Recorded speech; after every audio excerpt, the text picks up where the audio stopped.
Hello, मैं पंकज सिंह। आज हम लोग अपनी क्लास में यह जानने की कोशिश करेंगे कि ऑर्गेनिक कंपाउंड्स का क्लासिफिकेशन क्या होता है।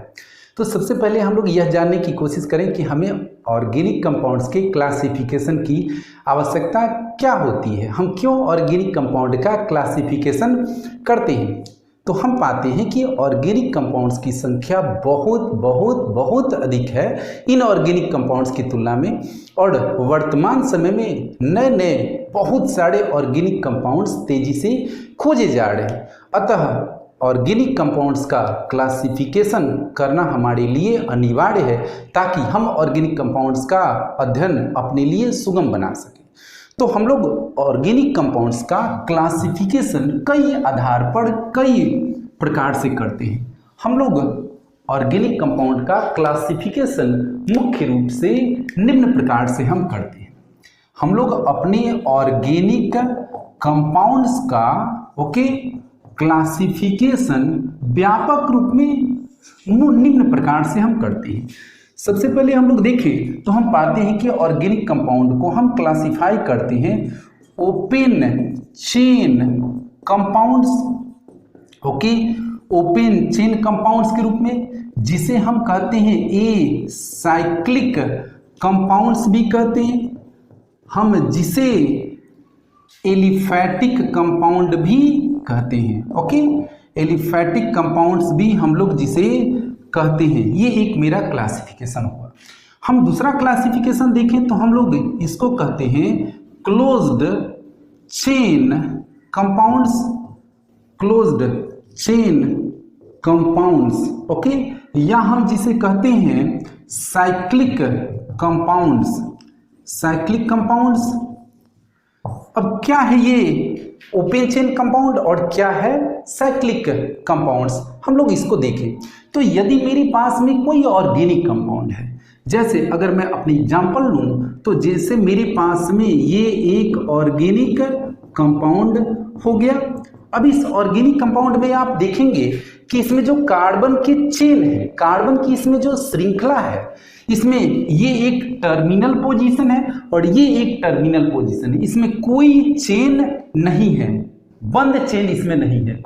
चेन तो इसमें है बट बंद चेन नहीं है।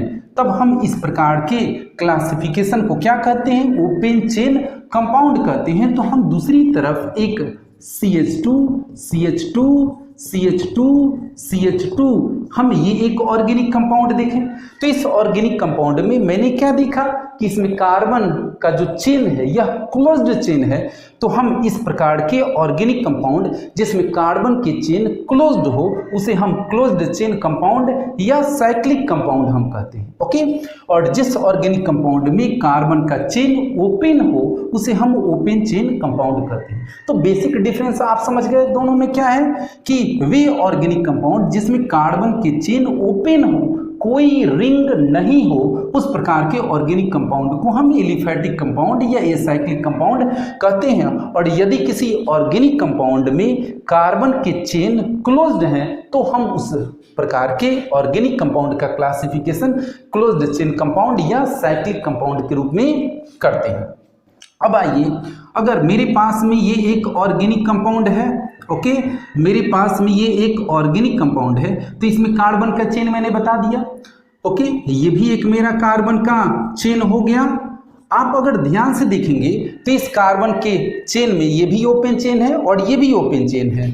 इसमें कार्बन कार्बन एटम के बीच में सिंगल बॉन्ड है और इसमें कार्बन कार्बन एटम के बीच में कम से कम एक डबल बॉन्ड है, या कार्बन कार्बन एटम के बीच में क्या कम से कम एक हो सकता है, ट्रिपल बॉन्ड भी हो सकता है। तब हम इस प्रकार की जो ऑर्गेनिक कंपाउंड होंगे उसे हम क्या कहेंगे, उसे हम लोग सेचुरेटेड कंपाउंड कहेंगे, उसे हम लोग सेचुरेटेड कंपाउंड कहेंगे। और यदि कार्बन चेन में कम से कम एक डबल बॉन्ड या एक ट्रिपल बॉन्ड दो कार्बन एटम के बीच में उपस्थित हम देखते हैं तो इस प्रकार के क्लासिफिकेशन को हम क्या कहते हैं, इस प्रकार के क्लासिफिकेशन को हम अनसेचुरेटेड कंपाउंड कहते हैं। तो सेचुरेटेड का मतलब जब कार्बन कार्बन एटम के बीच में सिंगल बॉन्ड हो तब हम उस कंपाउंड को सेचुरेटेड कहते हैं। और यदि कार्बन कार्बन एटम के बीच में कम से कम एक डबल बॉन्ड या ट्रिपल बॉन्ड हो, तब हम इस प्रकार का क्लासिफिकेशन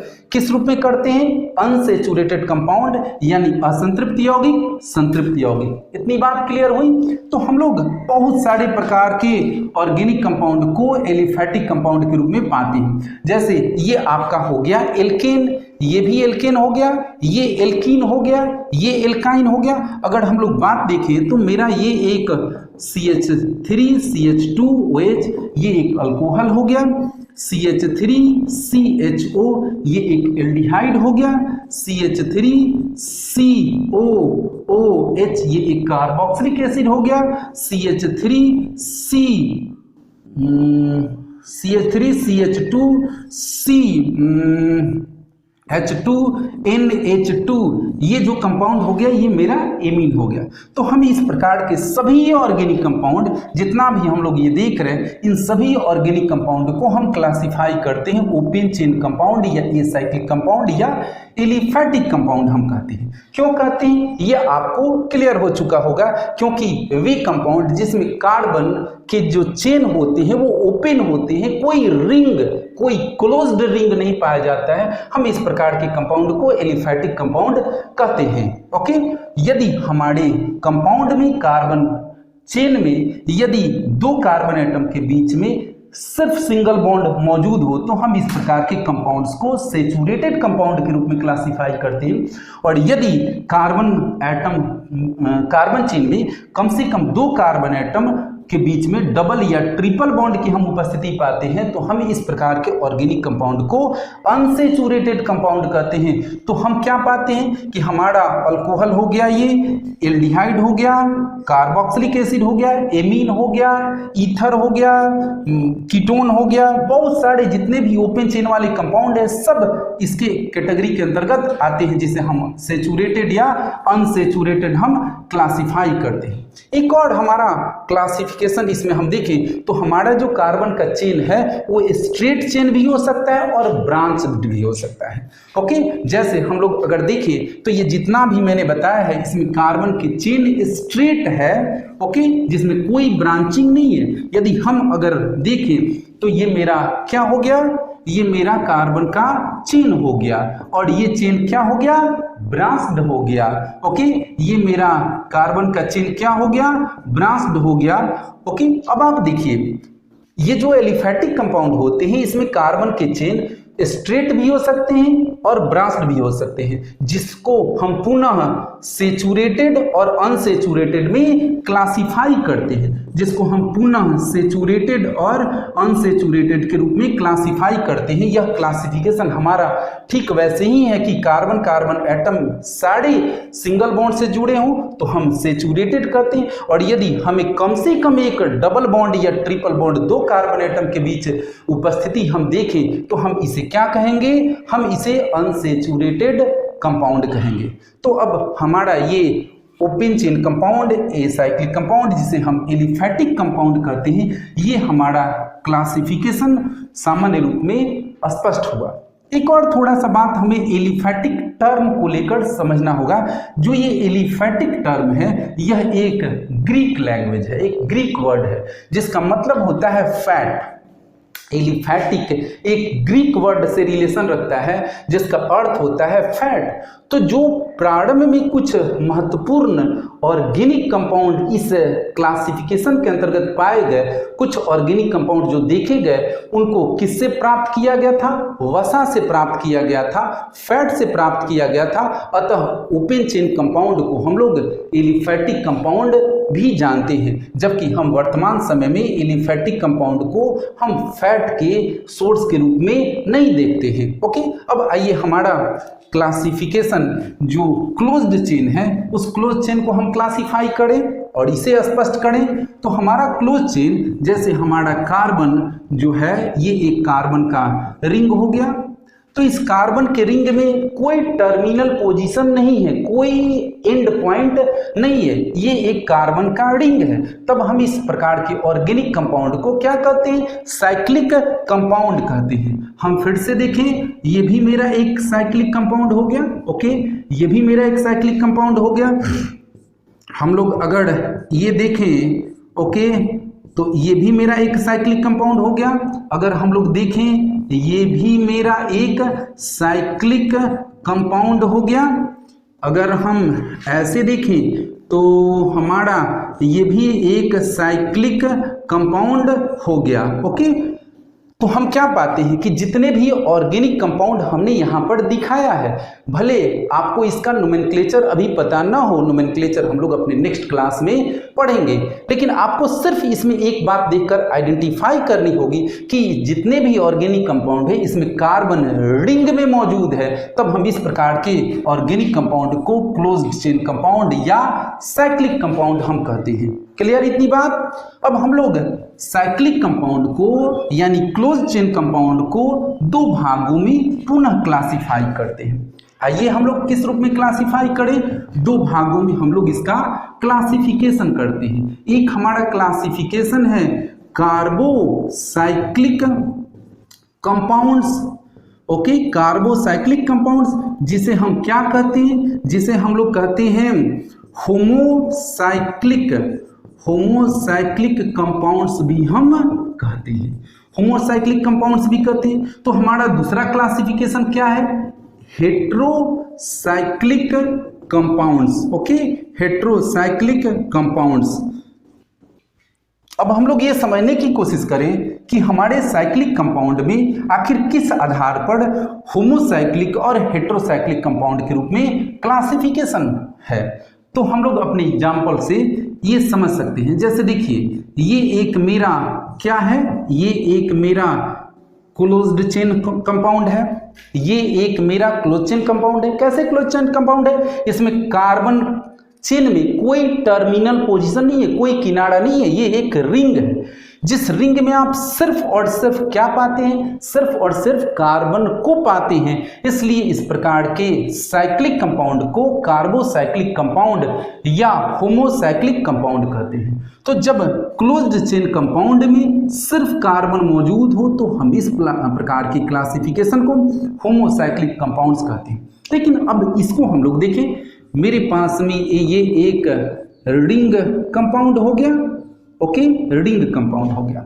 यदि आप इस रिंग कंपाउंड पर नजर डालें तो क्या पाएंगे कि इस रिंग में कार्बन की अतिरिक्त नन कार्बन एटम भी उपस्थित है। और वो नन कार्बन एटम कौन यहाँ पर दिख रहा है आपको, ऑक्सीजन भी दिख रहा है। तब इस प्रकार की क्लासिफिकेशन को आप क्या कहते हैं, हेट्रोसाइक्लिक कंपाउंड कहते हैं। तो हमारा होमोसाइक्लिक हेट्रोसाइक्लिक में अंतर क्या है कि दोनों साइक्लिक कंपाउंड है, लेकिन जब रिंग में सिर्फ कार्बन दिखे तो हम लोग इसे कार्बोसाइक्लिक या होमोसाइक्लिक कंपाउंड कहते हैं। और यदि रिंग में कार्बन के अतिरिक्त एक या एक से अधिक कार्बन के अतिरिक्त एक या एक से अधिक नन कार्बन एटम दिखने लगे तो आप उसे क्या कहिएगा, हेट्रोसाइक्लिक कंपाउंड कहिएगा। ओके, अब फिर से हम लोग अगर देखें तो हम लोग कार्बोसाइक्लिक कंपाउंड को पुनः डिवाइड करते हैं। तो कार्बोसाइक्लिक कंपाउंड को हम लोग किस प्रकार से डिवाइड करते हैं, आइए हम लोग देखें। ओके, हम लोग इसको कहते हैं एलिसाइक्लिक कंपाउंड्स हम कहते हैं। ओके, हम लोग फिर से इसको सब डिवाइड करते हैं और कहते हैं एलिसाइक्लिक कंपाउंड। और एक हमारा डिवीजन है aromatic compound. Okay, aromatic compound हम कहते हैं। ओके, अब क्या है एलिसाइक्लिक कंपाउंड और क्या है एरोमेटिक कंपाउंड, इसे हम लोग समझने की कोशिश करें। तो एलिसाइक्लिक का अगर टर्म की हम लोग बात देखें तो एलिसाइक्लिक हमारा दो वर्ड से बना है, aliphatic plus cyclic. Okay, aliphatic से हमारा लेटर क्या आया, ALI, और साइक्लिक से साइक्लिक, और इन दोनों को हमने अगर मिला दिया तो हमारा क्या टर्म बनता है, ALICYCLIC, एलिसाइक्लिक। एलिसाइक्लिक, तो शायद इससे आप स्पष्ट समझ चुके होंगे कि एलिसाइक्लिक जो कंपाउंड है वो एक्चुअली क्या है, साइक्लिक कंपाउंड है। Alicyclic compound actually cyclic compound है, बट उस साइक्लिक कंपाउंड का नेचर किसके जैसा है, एलिफैटिक के जैसा है। यानी हम लोग कहें कि यदि आपके पास में कोई साइक्लिक कंपाउंड है और उस साइक्लिक कंपाउंड का प्रॉपर्टीज यानी गुण एलिफैटिक कंपाउंड यानी ओपन चेन कंपाउंड के जैसा है, तब वैसे ऑर्गेनिक कंपाउंड को आप क्या कहेंगे, एलिसाइक्लिक कंपाउंड कहेंगे, या हम ऐसे भी इसे कह सकते हैं, हम ऐसे इसे कहेंगे कि वे एलिफैटिक कंपाउंड जिसमें साइक्लिक गुण हो, साइक्लिक नेचर हो, उसे हम लोग एलिसाइक्लिक कंपाउंड कहेंगे। ओके, एलिसाइक्लिक हम उसे कंपाउंड कहेंगे। जिस एलिसाइक्लिक कंपाउंड का हम एग्जाम्पल क्या पाएंगे, एलिसाइक्लिक कंपाउंड का एग्जाम्पल पाएंगे, जैसे आप देखिए CH3 CH2 CH2 CH3, ये मेरा एक ऑर्गेनिक कंपाउंड हुआ और यह ऑर्गेनिक कंपाउंड मेरा ब्यूटेन है। लेकिन अगर मैं ऐसे बात करूं CH2 CH2 CH2 CH2, तो ये भी मेरा ऑर्गेनिक कंपाउंड है और इसमें भी 4 कार्बन है, लेकिन ये मेरा ब्यूटेन न होकर ये क्या है, साइक्लोब्यूटेन है। यानी ये एक साइक्लिक कंपाउंड है और इस साइक्लिक कंपाउंड में एलिफैटिक गुण है, किसके जैसा, ब्यूटेन के जैसा। तब हम इस प्रकार के कंपाउंड को क्या कहेंगे, एलिसाइक्लिक कंपाउंड कहेंगे। यानी वे एलिफैटिक कंपाउंड जिसमें साइक्लिक नेचर हो, या वे साइक्लिक कंपाउंड जिसमें एलिफैटिक नेचर हो, उसे हम क्या कहेंगे, ये एलिसाइक्लिक कंपाउंड हम कहते हैं। और पुनः हम लोग एलिसाइक्लिक कंपाउंड को 2 भागों में बांट सकते हैं।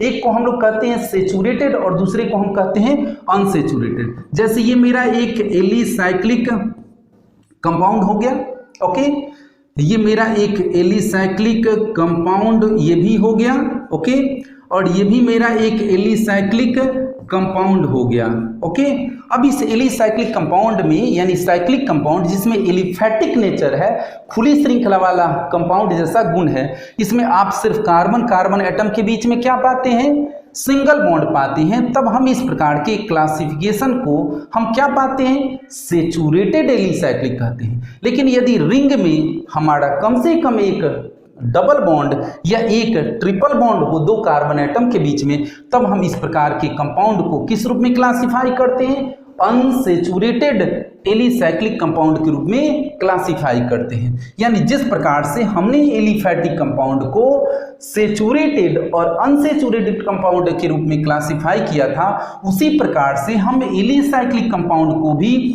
सेचुरेटेड और अनसेचुरेटेड कंपाउंड के रूप में क्लासिफाई करेंगे। ओके, अब आइए हम लोग ये देखें कि एरोमेटिक कंपाउंड क्या है। एरोमेटिक कंपाउंड क्या है, तो सबसे पहले हम लोग इसके नाम का मीनिंग देखें।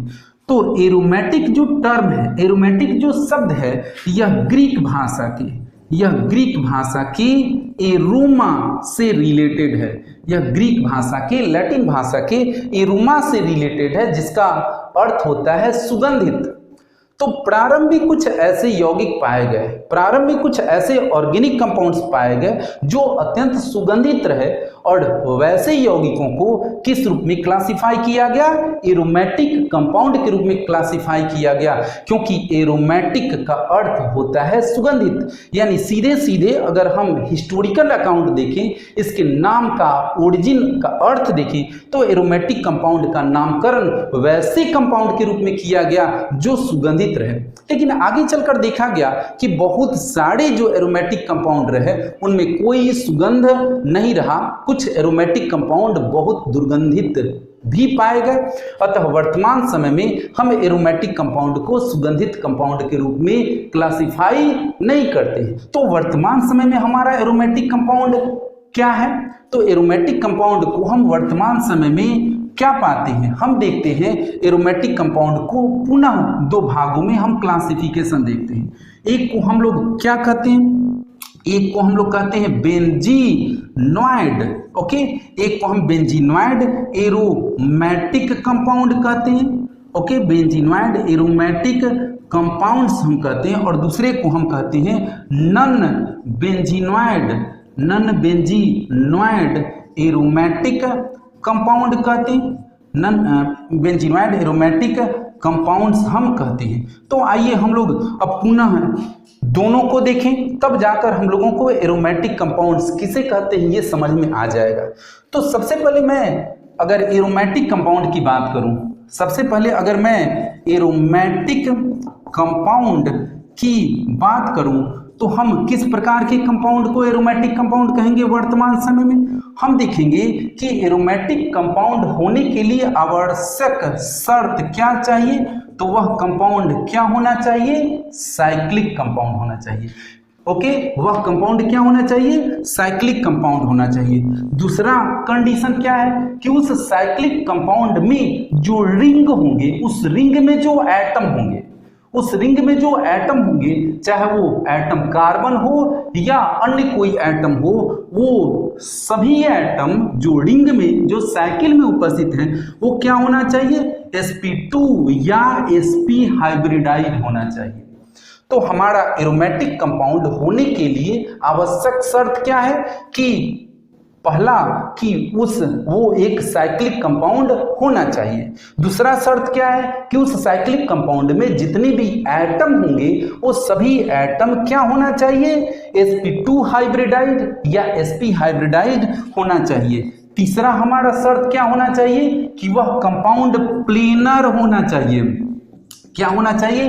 वह कंपाउंड प्लेनर होना चाहिए। और चौथा हमारा कंडीशन है कि वह कंपाउंड 4n+2 पाई इलेक्ट्रॉन, वह कंपाउंड 4n+2 पाई इलेक्ट्रॉन अर्थात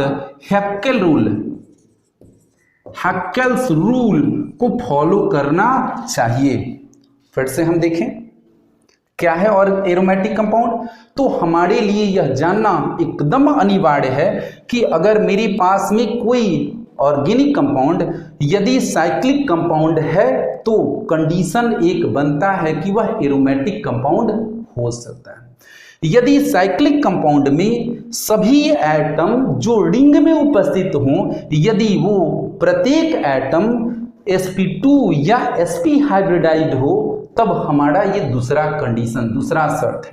और वो हमारा जो मॉलिक्यूल है वो क्या होना चाहिए कि वो हमारा मॉलिक्यूल प्लेनर होना चाहिए। और चौथा शर्त है कि उसे हक्कल रूल का पालन करना चाहिए। अब हक्कल रूल क्या है? इसमें जो हमारा 4n+2 पाई इलेक्ट्रॉन्स उसमें होना चाहिए, यानी उसमें जो पाई इलेक्ट्रॉन्स हैं वो लोकेलाइज्ड ना होकर डीलोकेलाइज्ड होना चाहिए, यानी रिंग में पाई बॉन्ड की पोजीशन फिक्स होनी नहीं चाहिए। दूसरे शब्दों में उस ऑर्गेनिक कंपाउंड को रिजोनेंस स्ट्रक्चर शो करना चाहिए।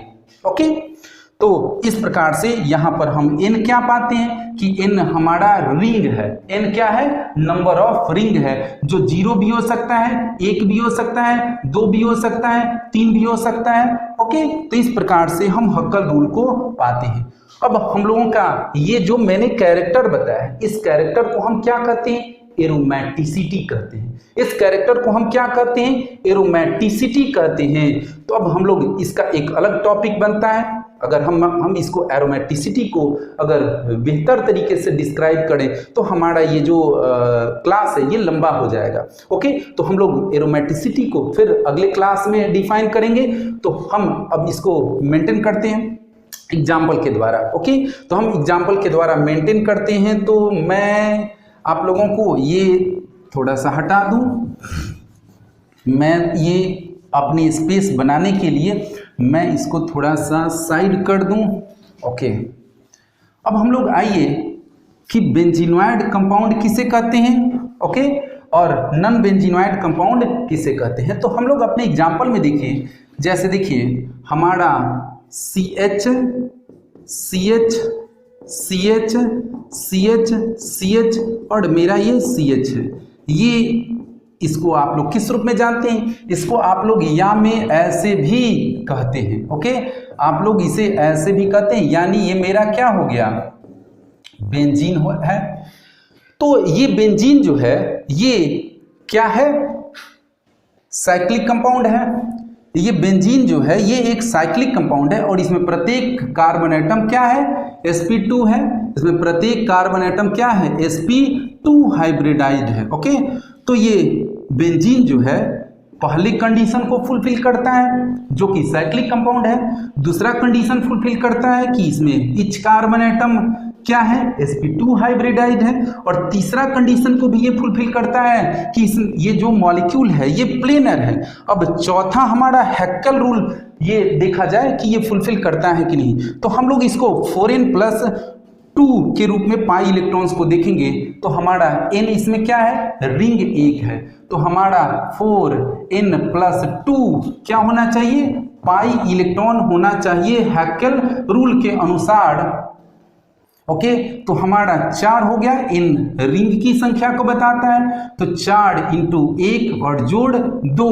ओके, तो कितना हो गया हमारा, 4 और 2 6 हो गया। तो क्या इसमें 6 इलेक्ट्रॉन है, यस इसमें 6 इलेक्ट्रॉन है। और कौन 6 इलेक्ट्रॉन है, पाई इलेक्ट्रॉन इसमें 6 है। तो देखिए एक बॉन्ड में आप जानते हैं 2 इलेक्ट्रॉन होता है, तो 1 इलेक्ट्रॉन ये, 2 electron, 3 electron, 4 electron, 5 electron, 6 electron. तो इसमें टोटल कितने बेंजीन रिंग में पाई इलेक्ट्रॉन है, 6 इलेक्ट्रॉन है। इसका मतलब कि ये हैकेल रूल को फॉलो करता है। और इस प्रकार से बेंजीन मेरा क्या हो गया, एरोमेटिक कंपाउंड हो गया। तो ओके, अब इसको हम लोग दूसरा एग्जाम्पल देखें, हम लोग दूसरा एग्जाम्पल को देखें। ओके, अब चलिए हम लोग बात करें, हमारा ये जो हो गया हमारा फिनॉल हो गया। क्या ये एरोमेटिक कंपाउंड है, चेक किया जाए। यस, क्या ये साइक्लिक इसमें है, हाँ साइक्लिक है, रिंग 1 है, रिंग है।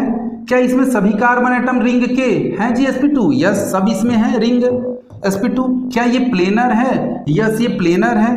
क्या ये 4n+2 पाई इलेक्ट्रॉन को फुलफिल करता है, यस। तो हमारा इसमें रिंग कितना है, 1, तो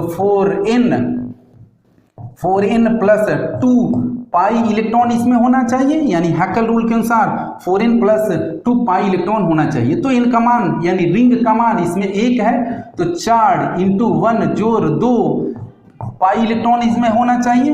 तो हम चेक करें तो 4 × 1 यानी 4 और 2 6, तो इसमें 6 पाई इलेक्ट्रॉन होना चाहिए। तो क्या इसमें 6 पाई इलेक्ट्रॉन है, यस 2 2 4 2 6, इसमें 6 पाई इलेक्ट्रॉन है। तो हम इसी गुण को किसी ऑर्गेनिक कंपाउंड के द्वारा, ये अगर सारे कंडीशन फुलफिल किए जाते हैं तो वो ऑर्गेनिक कंपाउंड क्या कहलाता है, वो ऑर्गेनिक कंपाउंड मेरा एरोमेटिक कंपाउंड कहलाता है। और यह गुण उस ऑर्गेनिक कंपाउंड की एरोमेटिसिटी कहलाता है। ओके, तो अगर आपसे कोई पूछे कि क्या है किसी ऑर्गेनिक कंपाउंड का एरोमेटिसिटी प्रॉपर्टीज, तो आप क्या कहेंगे कि उस ऑर्गेनिक कंपाउंड में रिंग 1 या 1 से अधिक होना चाहिए, जो रिंग साइक्लिक होना चाहिए। ओके, उसमें इच कार्बन एटम जो रिंग में उपस्थित है वो क्या होना चाहिए, या तो sp2 या sp होना चाहिए। और फिर तीसरा कंडीशन है कि वो मॉलिक्यूल प्लेनर होना चाहिए, और उसमें जो पाई इलेक्ट्रॉन्स हैं वो पाई इलेक्ट्रॉन हैकेल रूल के अनुसार यानी 4n+2 पाई इलेक्ट्रॉन के कंडीशन को फुलफिल होना चाहिए। यदि ऐसा है तो वो एरोमेटिक कंपाउंड है, और यदि ऐसा नहीं है तो वो एरोमेटिक कंपाउंड नहीं है। Okay, clear. अब हम लोग एरोमेटिक कंपाउंड तो समझ गए कि एरोमेटिक कंपाउंड इस कंडीशन को फुलफिल करना चाहिए।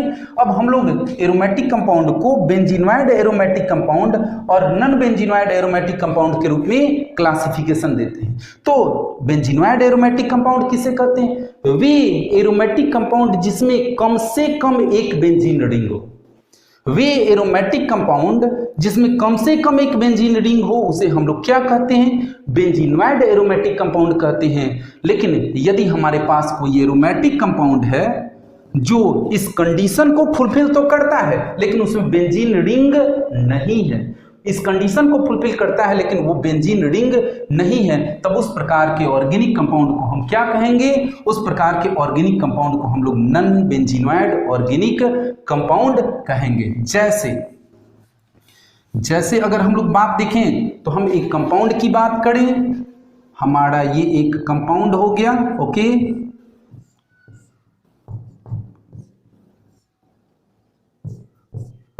अब इस कंपाउंड का नाम पिरिडीन है। इस कंपाउंड में आप देखिए कि पहले फुलफिल ये करता है कि नहीं एरोमेटिसिटी को, तो ये साइक्लिक भी है, इसमें कार्बन एटम चाहे जो भी एटम है वो sp2 हाइब्रिडाइड है, ये प्लेनर भी है और 4n+2 को फॉलो करता है कि नहीं करता है। तो देखिए यहाँ n का मान कितना है, 1 है, तो 4 × 1 प्लस कितना 2 पाई इलेक्ट्रॉन इसमें होना चाहिए। चेक किया जाए है कि नहीं, तो 2 2 4 2 6, ओके, तो 4 और 2 6, यस 6 इलेक्ट्रॉन इसमें है। तो हम इसको क्या कहेंगे कि ये एक एरोमेटिक कंपाउंड है, परंतु इसमें बेंजीन रिंग नहीं है, परंतु इसमें बेंजीन रिंग नहीं है, इसलिए यह नॉन बेंजीनॉइड एरोमेटिक कंपाउंड है। ओके, इतनी बात क्लियर हो गई। हम लोग फिर से अपनी बात को रिवाइज कर लें। मैंने आप लोगों को क्या बताया था, मैंने आप लोगों को सबसे पहले बताया कि ऑर्गेनिक कंपाउंड का क्लासिफिकेशन हम सामान्य रूप में 2 भागों में करते हैं। एक को हम लोग कहते हैं ओपन चेन कंपाउंड और दूसरे को क्या कहते हैं, closed chain compound. Open chain compound में हमारा कार्बन जो चेन होता है वो स्ट्रेट चेन भी होता है या ब्रांच्ड चेन भी होता है, ओके, लेकिन वो क्लोज्ड चेन के रूप में नहीं होता है, वो ओपन चेन के रूप में होता है, जिसे हम ओपन चेन कंपाउंड कहते हैं। जो कार्बन कार्बन एटम के बीच में सिंगल बॉन्ड भी रख सकता है, यानी सेचुरेटेड भी वो कंपाउंड हो सकता है, और कार्बन कार्बन एटम के बीच में मल्टीपल बॉन्ड भी हो सकता है, यानी अनसेचुरेटेड भी हो सकता है। वो स्ट्रेट भी हो सकता है और ब्रांच भी हो सकता है।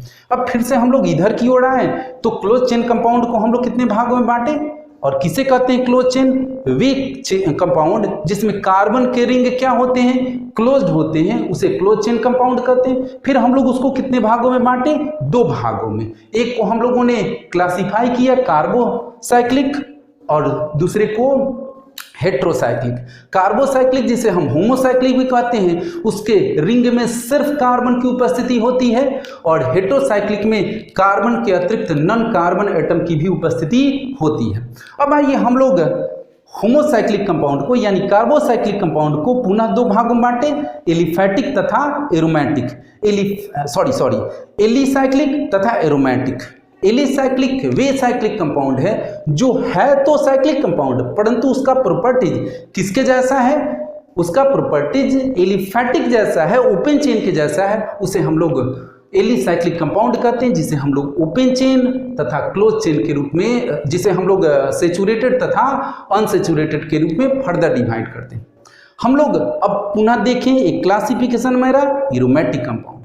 किसे कहते हैं एरोमेटिक कंपाउंड, जो हक्केल रूल को फॉलो करे, ओके, यानी जो 4n+2 पाई इलेक्ट्रॉन को फुलफिल करे, जो प्लेनर हो, जिसमें ईच कार्बन एटम रिंग के sp2 या sp हाइब्रिडाइड हो, उसे हम एरोमेटिक कंपाउंड कहते हैं। और यह गुण ऑर्गेनिक कंपाउंड का एरोमेटिसिटी कहलाता है। और फिर एरोमेटिक कंपाउंड को 2 भागों में बांटे, एक वे जिसमें कम से कम एक बेंजीन रिंग हो, उसे हम लोग बेंजीनॉइड एरोमेटिक कंपाउंड, और जिसमें कोई बेंजीन रिंग नहीं हो उसे हम क्या कहेंगे, नॉन बेंजीनॉइड एरोमेटिक कंपाउंड।